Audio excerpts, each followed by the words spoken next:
மாவீரன் மருதநாயகத்தின் 2வது அத்தியாயத்துக்கு உங்களை வரவேற்கின்றோம். இந்து சைவ வெள்ளாளர் குடும்பத்தில் பிறந்த அவர் மூசாவி என்ற பிரெஞ்சுக்காரர் அவரை ஆரம்ப காலகட்டத்தில் எடுத்து வளர்த்தார். பின்பு பிரிட்டேல் என்ற ஆங்கில தளபதியிடம் வேலைக்கு சேர்ந்தார். முறையாக ஆங்கிலம் பயின்று பல்வேறு உயர் பதவிக்கு அவர் தன்னை உயர்த்தி கொண்டார். ஆர்காட் நவாபின் படையில் நவாப் அலியின் ஆதரவை பெற்று கமாண்டர் ஆனார் மருதநாயகம். இந்த காலகட்டத்தில்தான் இஸ்லாம் மதத்தை பின்பற்றி தன்னுடைய பெயர் மருதநாயகத்திலிருந்து யூசுப் கான் என்று மதமாற்றி கொண்டார். அதன் பிறகு கான் சாஹிப் என்று மக்களால் மிகவும் செல்லமாக அழைக்கப்பட்டு வந்தார். மருதநாயகம் டச்சுக்காரர்களுடனும் பிரெஞ்சுக்காரர்களுடனும் நிகழ்த்திய போர் சாகசங்கள் ஆங்கிலேயர் மத்தியிலும் ஆற்காடு நவாப் மத்தியிலும் மிக செல்வாக்கை ஏற்படுத்தினர்.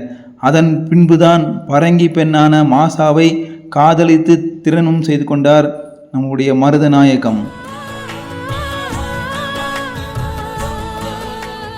மருதநாயகத்தின் வெற்றி யுத்தத்தில் அவருடைய மனைவியான மாசாவின் பங்கு மிக மகத்தானது என்று மருதநாயகத்தின் வரலாற்று பதவிகள் தெரிவிக்கின்றனர்.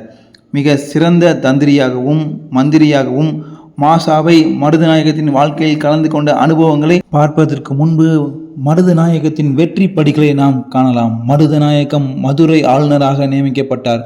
பாளையக்காரர்களை ஒடுக்க ஆங்கிலேயரால் உருவாக்கப்பட்டு மருதநாயகம் மகத்தான வீரர்களை அனைவரையும் கொன்று குவித்தார். இவனின் சரித்திரத்தின் இடையில்தான் தென் தமிழகத்தில் வசூல் செய்யும் அதிகாரத்தை பெற்று தன் படைகளுடன் சுற்றித் திரிந்தான் மருதநாயகம்.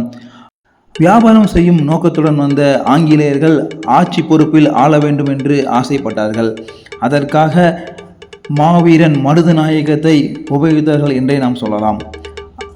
ஆங்கிலேயரின் இந்த பதவி வெறிக்கு பலி போவது ஆளுநர்களோ ஆள்பவர்களோ மட்டுமல்ல, சாமானிய மக்களும் கூட என்பதை தெரிந்த பல மன்னர்களும் மந்திரிகளும் திட்டத்தை தீட்டி வந்தனர். அந்த திட்டத்தில் மருதநாயகம் எவ்வாறு வென்றார், அவருடைய மனைவி மாசா அவருக்கு எவ்வாறு உதவி புரிந்தார் என்பது போன்ற பல்வேறு சுவாரஸ்யங்கள் அடுத்த எபிசோடில் அமைந்துள்ளன.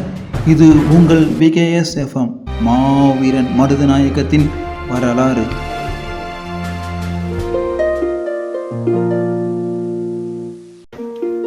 இது உங்கள் விகேஎஸ் எஃப்எம். கேட்க துடிக்குது மனசுக்கு.